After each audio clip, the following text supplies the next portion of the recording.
আমরা মূলত যে ব্যাপারগুলো নিয়ে আলোচনা করেছি সেটা হচ্ছে কমিশনের কাজের অগ্রগতি কতটুকু এটা হাইকোর্ট ও আপিল বিভাগের বিচারক নিয়োগে নতুন আইন হচ্ছে বলে জানিয়েছেন আইন, বিচার ও সংসদ বিষয়ক মন্ত্রণালয়ের উপদেষ্টা অধ্যাপক আসিফ নজরুল। আইন মন্ত্রণালয়ের সম্মেলন কক্ষে সাংবাদিকদের তিনি এ কথা জানান। অধ্যাপক আসিফ নজরুল বলেন, কারো পছন্দে নয়, হাইকোর্ট ও আপিল বিভাগের বিচারক নিয়োগ হবে আইনের আলোকে। এছাড়া সাইবার সিকিউরিটি আইন বাতিল করা হবে।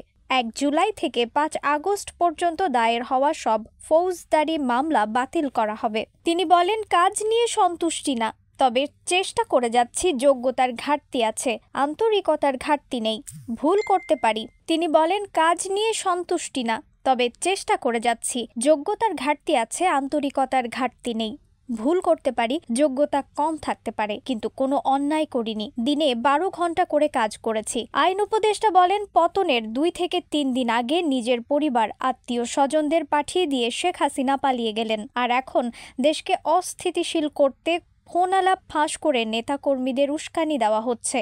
আওয়ামী লীগের নেতাকর্মীদের উদ্দেশ্যে বলবো, আপনারা শেখ হাসিনার কাছে জবাবদিহিতা চান, তিনি কেন কিছু না বলে পালিয়ে গেলেন। রিফাত আরা ইসলাম, ২১ সংবাদ।